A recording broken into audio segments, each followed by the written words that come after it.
Welcome to the Practice Brave podcast.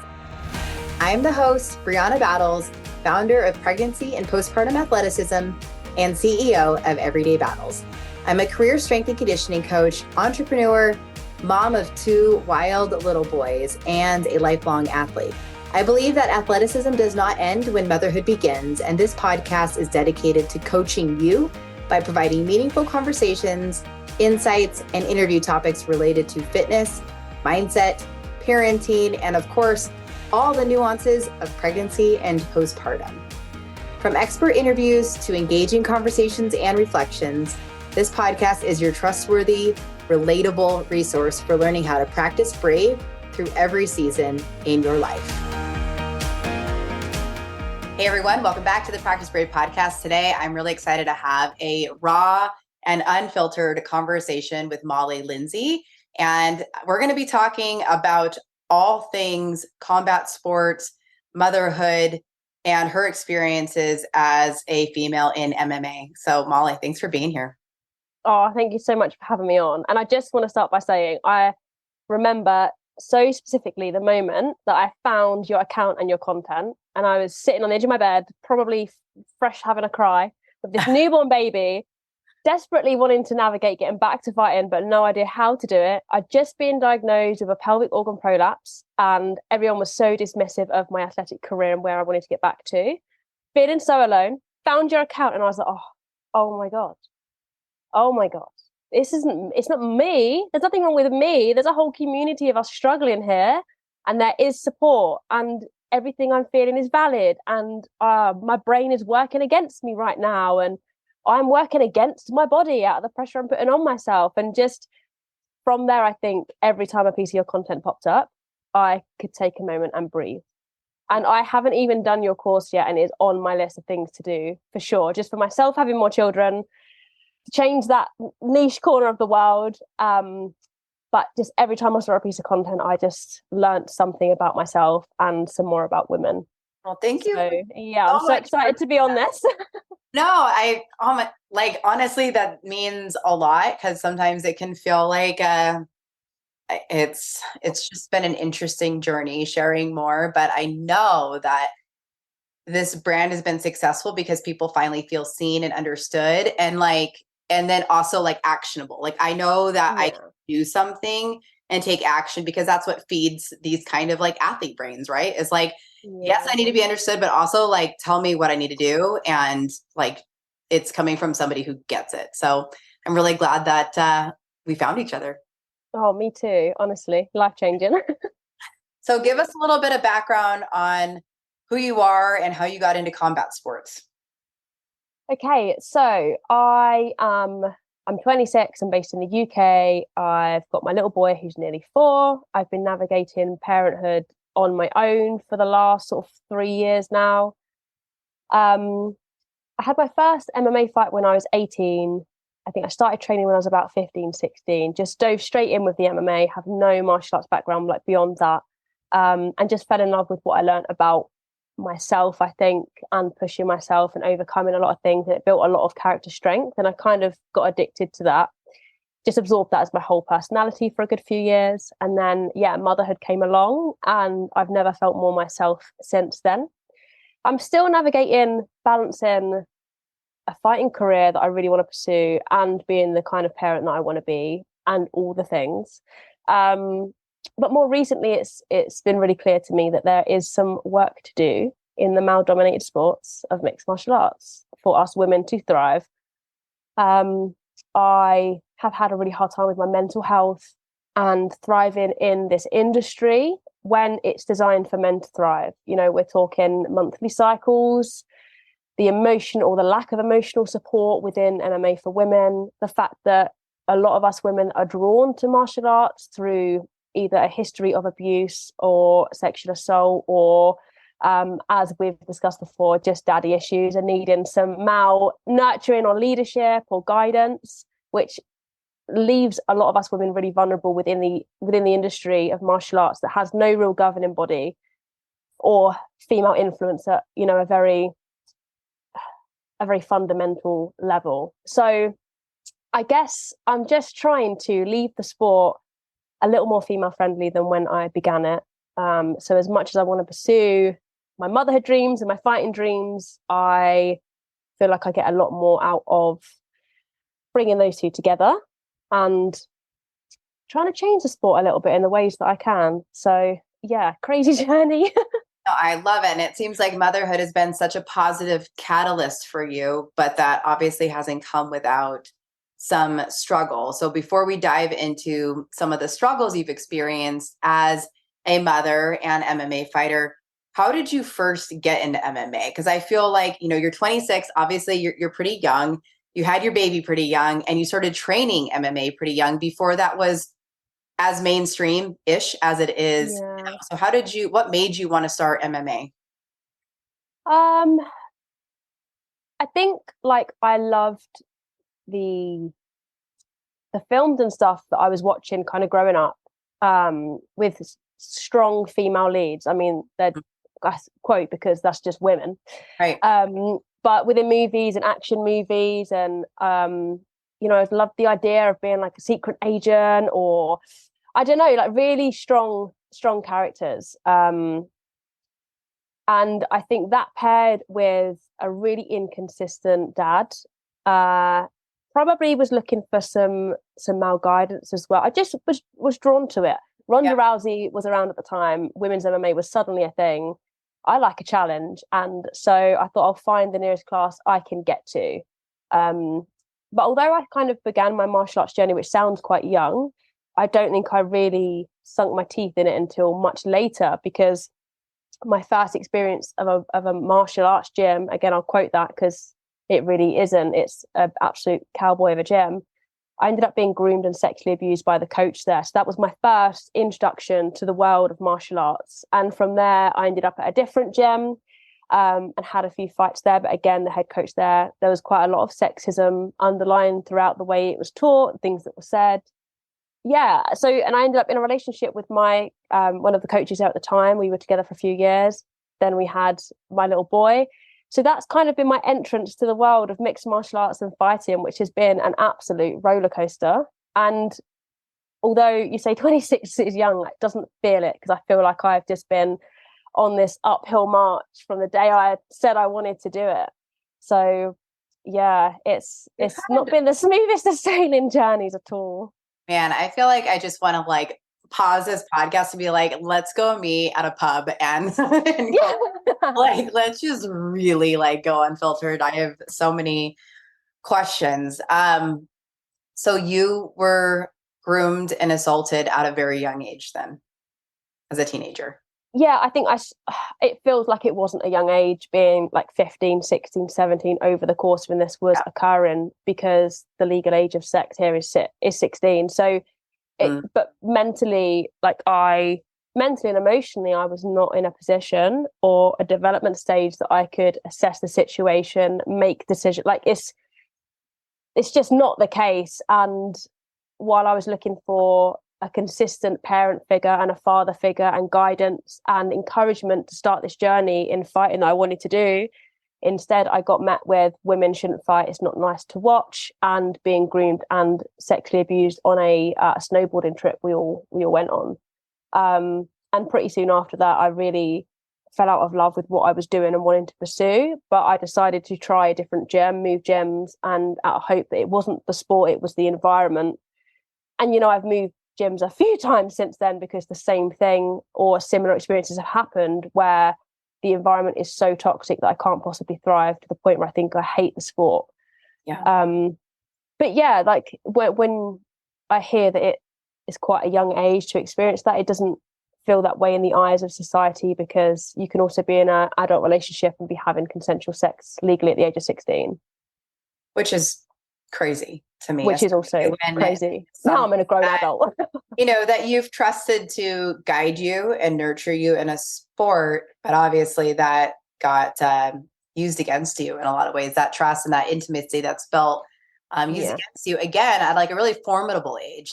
Whether it's young or considered legal or not, where you are, so formidable in, kind of setting up what your experience is as a mother, with your own body, with your own future ahead of you, future relationships with somebody that you really entrusted. So was it an immediate after that incident, the one incident that you were like, I have to change gyms? Or was it a series of like that mental battle? I think, yeah, a bit of a mental battle, because the thing is, when you're groomed and you go through things like that, your self-worth is so worn down and you're so dependent on those breadcrumbs of affection or guidance or love and support. And, you know, throughout my whole life, really, it's felt like I've been so desperate for love from a supportive man. And you can watch me replay these patterns in a few moments throughout my life, which is probably a whole nother conversation. But yeah, it took a hot minute at the time to figure out that I needed to be somewhere else to thrive. But my brain compartmentalized that experience and those years of grooming completely, that actually it was only about 2 or 3 years ago the penny dropped that I'd been groomed and sexually abused. And I was in therapy, and it was a whole process of unpacking and uncovering. So for me, this feels like this was a few years ago, because this is how recently I've processed all of this. Where you like realized what had actually happened instead of just like having it happen to you, you're able to actually assess for what it really was when you're not in that survival mode. Yeah, so you kind of have to relive it to process it and pack the box back up and put it back in the loft neatly and labeled so you can try and live your life and thrive. So yeah, and I was doing that. I was processing all of that and realizing all of that as I just moved away from my hometown to a new gym after me and my little boy's dad had split up. And unfortunately, the gym I moved into sold me sort of the white picket fence of support and women thriving and female fighters. And not long after I got there, it was pretty much a gym run by a bully, and loads of sexism and loads of moments that I felt uncomfortable. And so I feel like I've seen different versions of the same man within this industry of sport, within mixed martial arts, so many times over now, that it is getting draining. And I would like to just train and just worry about training, and that is it, you know? So yeah. So what advice do you have for a woman who's training a martial art, whether it's MMA or jiu-jitsu or anything else, when it comes to finding a gym and knowing a culture that's going to be supportive? Because it sounds like, you know, essentially, you know, the red flags.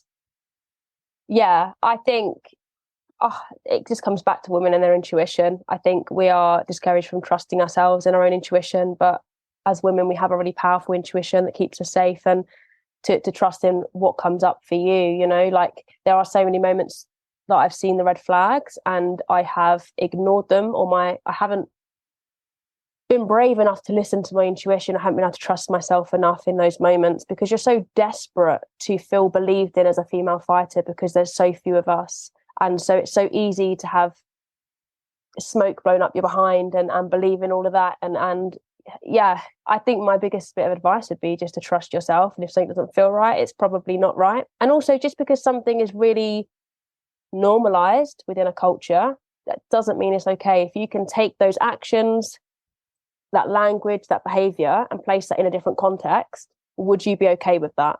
I try to take that out of the context I'm in. If that was with my child, would I be okay with that? If that was a friend telling me, what would I be saying to that friend? Right. So that sometimes I think can help you assess when you're right in the thick of your own perspective of just either wanting some masculine guidance and love, or wanting to feel believed in by people in the industry. Take yourself out of that perspective and try and apply it to something else. Yeah, I know we were talking before we started recording about just like the culture of combat sports in general, not just for women, but how in so many ways it's just really behind when it comes to training approaches, belief systems, support, emotional intelligence.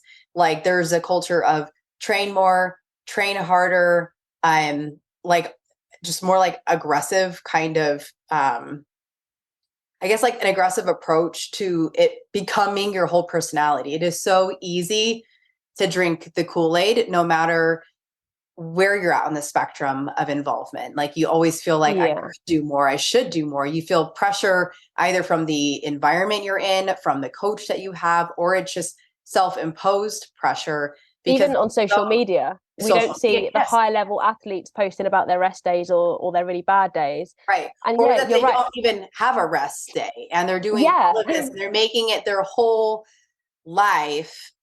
Yet like you're missing out on other aspects of your life, but that's almost like condoned in the world of combat sports. And I've seen this over and over with so many of the different athletes I've worked with, and then just being immersed and observing it myself. And honestly, in some ways, I feel like it wasn't until recently that I realized how much I drink the Kool-Aid too. And I'm like, you know what? I need to make this more sustainable. It's so easy. We see like it in CrossFit all the time, but it's especially common in combat sports to just feel like you need to do more, you want to do more, you should do more. That's kind of the culture you're in. And it's hard to separate knowing better from doing better. Yeah, I think I like your use of the word sustainable. I use that word a lot as well, because I think you can redline your body for 4 to 6 weeks of a fight camp. Sure, that's a time to push. All priorities go out the window. It's a pretty shit time, to be honest. You know, not everyone loves it. It's a love and hate relationship. You can't train like that all year round. And if you think you can or you have been, you're definitely suffering, whether it's physically, emotionally, spiritually, mentally, whether you're consciously aware of that or not. I didn't think I was struggling with anything at all. That's exactly how I used to train. And I've had several breakdowns since. They go years and years. Well, we're really good at suppressing everything these days. You know, we're distracted all the time. We don't feel our feelings.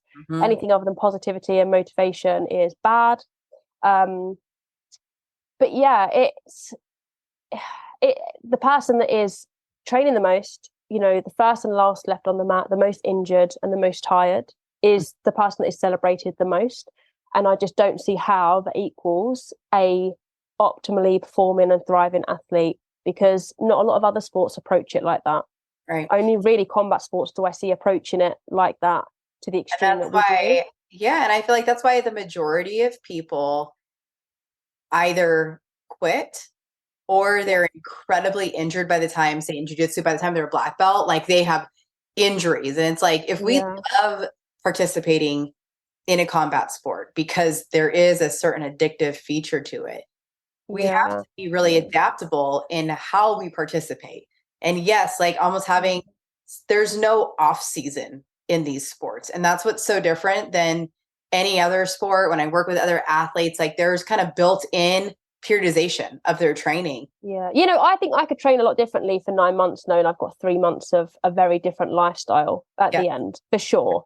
And knowing that's coming around in a cycle of each year, that would definitely, that would be huge. Right. And I'm wondering, you know, I reshared a post on my story today and said about the weight cuts and the overtraining and the way we are approaching mixed martial arts or jiu-jitsu or just combat sports to the level that we do as women, copying the men.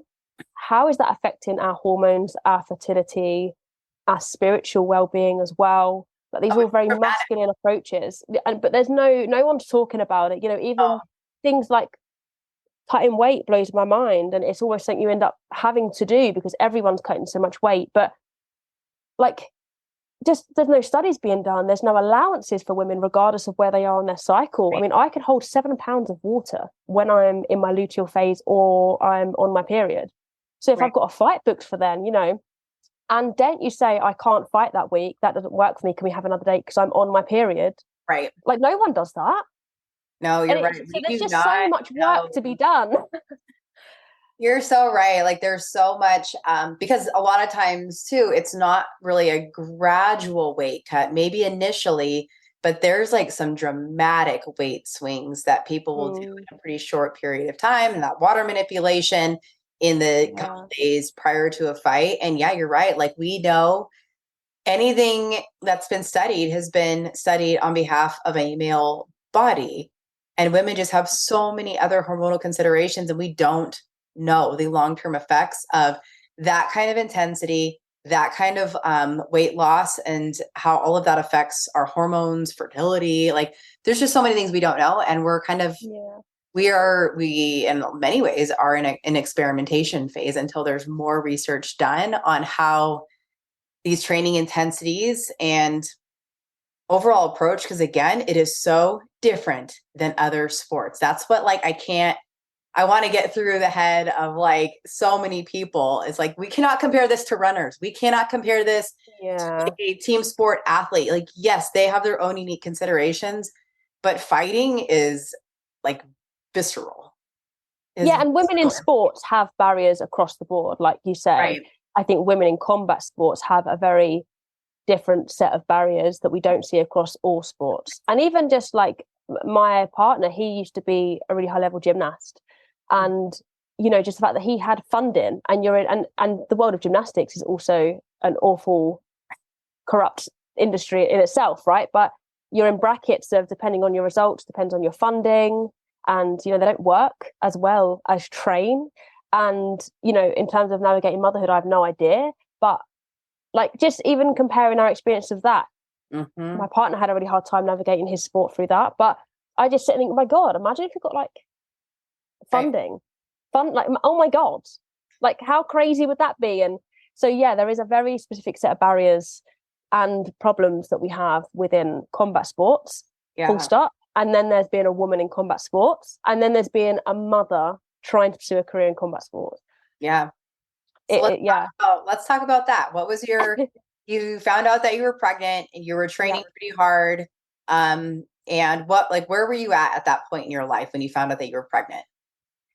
So when I found out I was pregnant, I was actually just about to start a fight camp. I had a fight book, so I had to pull out of that.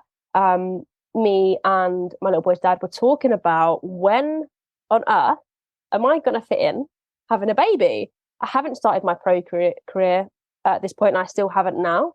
So it was like, well, do you maybe get a contract, have one of the fights on the contract, and then pop out and have a baby? But what support is there at that level? Is it best to have a baby now before I begin a pro career? And then, the kid's just part of the lifestyle, but I know that I can have a child at that point and there's less pressure. Do I wait till after a fight career? But that seems really scary. Even at that point, I was really struggling with some chronic fatigue. My cycle was well out of whack. Some months I was having periods, some months I wasn't. So to wait till after a pro career, after all those weight cuts and all of the overtraining stuff, felt really scary. And this was around the time we were really discussing this in detail, that I actually fell pregnant. We weren't particularly trying. So we kind of rolled with it. And it's kind of crazy because it's been a really hard journey to navigate at a young age and pretty much on my own. At the same time, I have only really seen the sport for what it is, and the lack of support women have in it, and how hard being a woman within this industry is since having my little boy. Like, before then I was oblivious, overtrained all the time, all of the things, drinking all the Kool-Aid. So yeah, that was kind of a bit of a crazy time in itself, because it was this, not a humongous surprise. Like, I wasn't really overwhelmed by the fact that I was pregnant, but I was like, oh God, yeah, I forgot that there's this whole part of life that I really wanted to do. And I do not have any idea how this is possibly going to slot into the other part of my life that I really want to continue to do. So what was your pregnancy like? Loved it, to be honest. I really enjoyed my pregnancy. I was really lucky that I didn't suffer with too much sickness, only sort of 6 to 8 weeks or so of sickness. You'd be appalled at the training I did throughout my pregnancy, for sure. Everyone told me that I couldn't do it anymore, that I should stop. And I wanted to prove everyone wrong.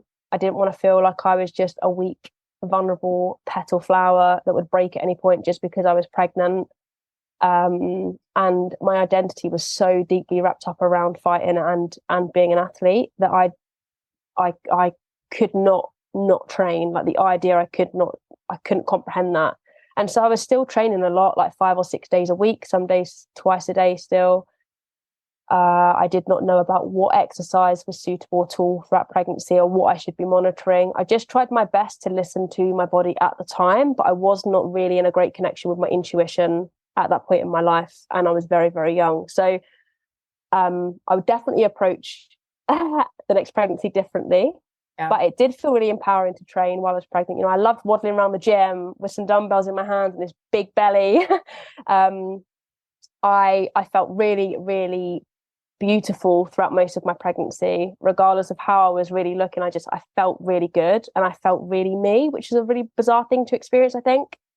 Well, And it's then like I loved giving birth. femininity, right? In I such think, a male yeah, dominated environment. You're like, oh, like yeah. it's almost like one of the first times you can really like own your femininity because there's no denying it.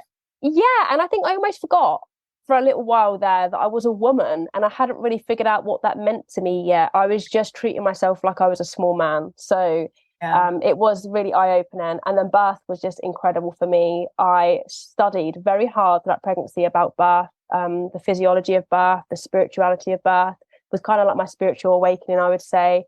I had him at home. It was a really, for a fast labor, it was so smooth and quote unquote natural, for lack of a better word. And it was everything I really hoped for. So birth in itself was really empowering. And then I found breastfeeding really empowering too. And breastfeeding, on the mats mid-session or training and my boobs leaking and I had just these patches on my sports bra. I just didn't really care. And I'd be in a sports bra and shorts and my skin would be loose because it still hadn't, returned, or I had a baby 3 months ago and I just didn't really care. Yeah. I think you struggle with your own insecurities and yeah, as I said, I'd experienced the pelvic organ prolapse, so kind of navigating what that was, how to deal with that, felt quite scary for me at the time and overwhelming. But overall, I said I just had a just empowering experience. Yeah. So when did you realize you had prolapse? Was it like pretty soon after birth? Did you feel anything during pregnancy? When did you first realize that? I didn't really feel anything throughout pregnancy. I got quite a lot of hip pain throughout the later stage of pregnancy. I don't really know when, to be honest, because for a while I was like, wow, I've just pushed a baby out there, so it's not going to look or feel the same, right? But we were also in lockdown of COVID, 2 weeks into lockdown. So the only sort of form of exercise I really could think of doing, like I wanted to get back to feeling like myself in those athletic ways. So I did a lot of skipping, which didn't feel good for my body at all at the time, but I didn't really know what my options were or what the impacts were. So I don't think that helped at all. So I really scaled back and did a lot of resistance band stuff and mobility based stuff. But I think throughout that phase, which was probably, a couple of weeks after having my little boy, there's this heaviness, this heavy feeling. And then I think I remember having a look and thinking that does not look how it did before, and seeing a bit of a bulge and thinking nothing's hanging on the outside, right? So that's not a prolapse. Maybe this is just me now. I don't know.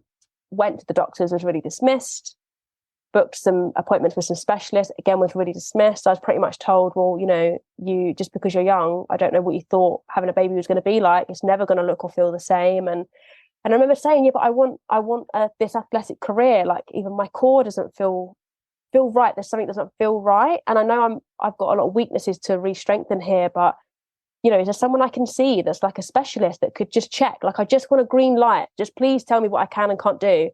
But these people did not know what MMA was. Right. So they can't tell me what I can and can't do when they don't even really know the ins and outs of the sports. So I felt really, really alone in that. And in knowing how to approach returning to training, what I should and shouldn't be doing, if this prolapse or how I was feeling within my vagina or how my vulva was looking, like, is this ever going to change? Is this me now? It doesn't feel good to me. So I didn't feel very confident about that. But to be honest, I think I put that in a box as well, because I just, athlete brain, get back to fighting, get back to training, you'll feel yourself again. And I think considering I navigated a lot of that on my own and just a lot through research and then from a lot of your content, like, I'm really happy with where I'm at now. I am apparently, according to the hospital, I went back for some checks, I'm not classed as having a prolapse at all anymore. And I feel like I did a really good job at re-strengthening everything. But I wish someone had told me that this is so common. Yeah. Yeah, absolutely. Because I think it can be so scary, especially when fitness is a huge part of your life and your identity. And then everything you Google surrounding prolapse is very limiting and very fear-mongering of, like, you can't jump, run, squat, all these different things. And in a sport like MMA, like, your body has to be so dynamic and reactive and, relies on creating force and absorbing force. Like, and that can be really hard on the pelvic floor. Nevertheless, like, sitting down, standing up, squatting, and just honestly just existing, walking can be really aggravating when you have prolapse. So I think it's hard because we're up against so much outdated messaging.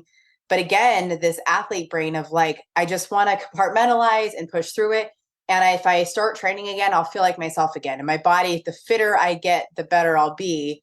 But I think, you're a perfect example because so many people are told, and the medical providers often are really dismissive because we've been told that prolapse is kind of reserved for like older women who've been menopause or yes, sometimes postpartum, but it's really, they say it's so rare if you're young and fit to have this, but young fit women have pelvic floor injuries all the time.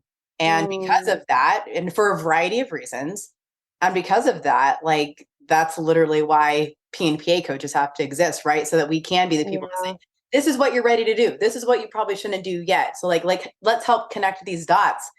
But that is still not common knowledge or a common service. And it's really hard to see that. Yeah, and I think like my understanding of a prolapse before my experience of one was that like, if your insides aren't hanging on the outside of you as an old lady, that's probably not a prolapse. But that was my understanding of what that was. And then I found myself kind of what felt like on this cliff edge, and I wanted to be over there.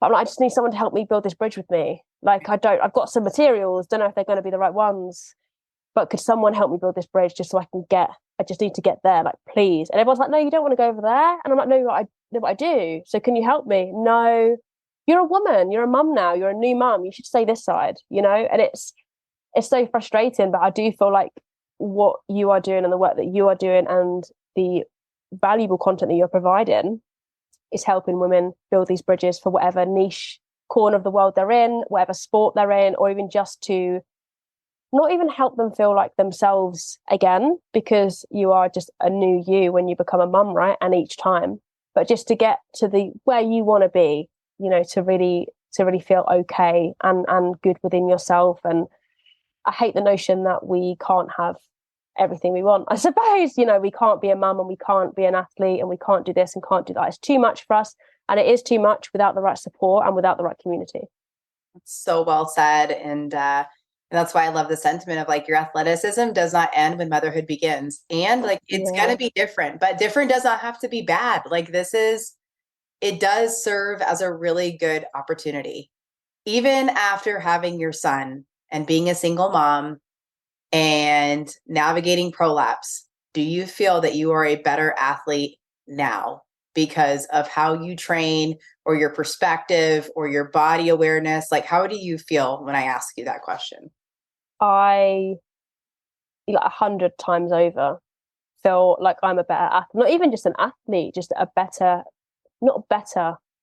I just feel more me, more the athlete I want to be, more the athlete that I need to be, and more the athlete that this industry needs me to be. I did not have this way of thinking before I had my little boy. I was so rigid, so structured, so harsh, so critical, so self-hating. The addiction we have to this style of training is a form of self-harm, and I will die on that hill too, because it is such an aggressive way of training, especially the way that we approach it is normalized in that toxic approach, And since having my little boy, I've had to become adaptive and go with the flow and accept things for what they are. And I miss training and prioritize other things and prioritize my own rest, my own recovery, slow it down, take a step back, get some new perspective. And actually what that is allowing me to bring to the sport on behalf of myself and other women, I think I'm quite confident in saying I'm going to change this little niche corner of the world a bit, because I'm not hearing of many other women approaching in that way. I see so many fighters go have their babies, come back, and they're, fighting 4-6 months after having a baby. And I'm like, oh my God, someone needs to tell them it's okay to not do that. So you asked me that question and I almost feel emotional, actually, because as much as there's been so much hardship for me in my journey and experience of the sport and motherhood, it was exactly everything I needed. beautiful. And I think Yeah. there's so much pressure that we put on ourselves, whether it's comparing to other people that we see, or it's, you know, the picture that we thought we had or a former version of ourselves. But like, there's so much power to be gained when you can just fully own who you are right now on this side. And like, I mean, I try to tell everyone, like, you're not washed up. It's not over. Like, it does not have to be over. It doesn't. And we now have voices and support and resources that allow you to pursue being an athlete and being a mother and staying in the game however long you want to stay in the game, and like, and evolving with the game, right?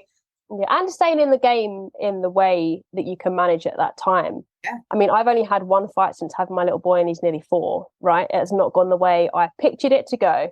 It has not gone the way I've wanted it to go. But I haven't been out of the sport or out of the game. I have trained throughout that time pretty consistently at whatever level I could manage through those chapters, right? But it like I said earlier, kind of bringing new information, new perspectives, supporting women within the sport, educating women, you know, from what I've just learned about myself through the last few chapters, that is very much staying within the game. And actually, it's so much more validating than chasing this big gold strap across your shoulder for a table of 3 most likely male judges to decide that you are the best in the world at this particular sport you chose on a random day. You know, like sometimes staying in the game doesn't even look how you thought it would way back when. It's like a different way to play the game, a different way to participate in the game, but it's like you're still getting what you love from the game, and you're just approaching it differently. So it's like, it is learning to change your relationship with something that maybe has looked different at different points in time, but it doesn't mean it has to be off the table. And I think you've done a great job of that. So tell me, where are you at now? Like, do you have competing goals? Like, what do you want your participation in the game to look like? That is a really exciting question, I think, for me right now. And a fumbly one. My answer is probably going to be a bit fumbly, but I still want to actively compete. I mean, so many people have said you should coach, or, you know, open up a gym really friendly for women and blah, blah, blah, blah, blah. I don't really want to look to do any of that until I feel like I'm really done with my own fighting career. I haven't even turned pro yet, and I know that I have a lot of potential. And I'm not bad, you know, even for where I've been and how the journey's looked for me. Like, I'm decent, and I could pursue a career in fighting alone. And I do want to do that for sure, but I refuse to do it in any other way than the way that feels right for me as a woman. So if that means I do not end up with a really premier promotion strap across my shoulder or a UFC belt or whatever that is, but I pursue the sport in the way I want to pursue it, that is success to me. I'm hoping I can make all of it happen at once, but we don't always get the ideal, and I'm a lot more detached from that external validation of world champion MMA or the UFC or whatever. Yeah. So I am very much looking forward to actively competing at some point this year, and hopefully for me, getting the ball rolling will pick up some momentum, and I could have a good few years at the sport and give it a good go, turn pro, see where I can get with that. Alongside that, I really want to just continue building a community for women within MMA. I want to model how you can honor your femininity in this male-dominated sport. I want us to be honoring our own cycles. I want us to be brave enough to use our voices and set boundaries. I'm on this little mission, marching up this hill, and I'm like, come join, come on. I'm like, girls, we can change the world. Come on. You haven't got to feel the way you're feeling. You don't even know how much you're struggling. Come on. And so really, I just want to continue sharing what the younger versions of me have needed to hear or learn. Yeah, I don't know. I just kind of want to give us all a big cuddle, if that makes sense. And just like, yeah, you're not alone, and we can do this. And yeah, just continue exploring what that looks like for me, and motherhood, and parent in the way I want to parent, full of love and softness and kindness. I would love to have more children. So I feel like I am wanting to really be in the game and change the game, as well as not only depend on the game for my identity and fulfillment. How I do all of that, That was so I don't know. good. That was so good. I have like no doubt that you already are changing the game, and I can't wait to like cheer you on and see how this next chapter unfolds for you. You have me in your corner, and honestly, I'm sure everyone who's listening is like ready to run through a wall for you right now. Honestly, I think one of the biggest struggles I have, one of the bigger barriers I have is that those moments of severe self-doubt that spiral and really affect my ability to show up in any area of my life or the sport. And a lot of that probably comes from my first experience of being in the sport and that first coach I had, and coming up against many different versions of them men in the sport that can really wobble with my self-worth, especially from being groomed at quite a young age. That is one of the biggest things that stays with you, is the self-worth and stuff, and the lack of self-belief. But I don't know, I just put one foot in front of the other as often as I can and just see where I end up. I think everything that is meant for me will come my way. We don't often get things exactly how we pictured it or exactly how we manifest it or dream of it or whatever, but we do end up with that feeling that we're after and that fulfillment and feeling like we're making a difference and making change and stuff. So I just think I've gotten a lot more open-minded to whatever that looks like. I love it. And like, you really are doing such a great job and are such a great voice and example to so many women who are in the game or want to be in it. So Molly, where can people follow you, find out more about what you're up to? So at the minute, the only real platform I'm on is Instagram. My handle is Molly_Lindsay, Molly with a Y, Lindsay, Lindsay. That's often spelt wrong. I am in the process of creating a couple of ebooks. So, the Ultimate Girls Guide for MMA. I think that'll be great for someone who hasn't yet entered the sport but wants to, or seasoned fighters that want to start honouring themselves being a woman. I'm going to create a guide for male coaches who are coaching female fighters. I'm just going to put it in as much as I can and get it out there in the best ways I can. So as many women as I can, really. So everyone can keep an eye out for more of that sort of stuff coming your way. And yeah, I would love to build more of a community through my page and my account, and get in touch with some more women and hear some more women's struggles and problems. And let's just talk about it. Let's keep talking about it. Let's come up with our own solutions. Let's communicate that to the whole industry of MMA and combat sports. And hopefully we'll see some more of us thriving. Love it. Well, thank you so much for sharing your story and your experiences and wisdom. It was awesome. And I'm glad that we got to chat. Yeah, thanks for having me on. Thank you so much for listening to this episode of the Practice Brave podcast. If you enjoyed the show, please leave a review and help us spread the work we are doing to improve the overall information and messaging in the fitness industry and beyond. Now, if you are pregnant and you are looking for a trustworthy exercise program to follow, I have you covered. The Pregnant Athlete Training Program is a well-rounded program for pregnancy with workouts for each week that are appropriate for your changing body. That's 36 weeks of workouts, 3 to 4 workouts each week, and tons of guidance on exercise strategy. We also have an at-home version of that program. If you are postpartum and you're looking for an exercise program to follow, the 8-week Postpartum Athlete Training Program would be a really great way to help bridge the gap between rehab and the fitness you actually want to do. From there, we have the Practice Brave Fitness Program, which is an ongoing strength and conditioning program where you get new workouts each week and have a lot of guidance from myself and my co-coach, Heather Osby. This is the only way that I'm really offering ongoing coaching at this point in time. If you have ever considered becoming a certified pregnancy and postpartum athleticism coach, I would love to have you join us. Pregnancy and Postpartum Athleticism is a self-paced online certification course that will up-level your coaching skills and help connect the dots between pelvic health and long-term athletic performance, especially during pregnancy and postpartum. Become who you needed and become who your online and local community needs by becoming a certified pregnancy and postpartum athleticism coach.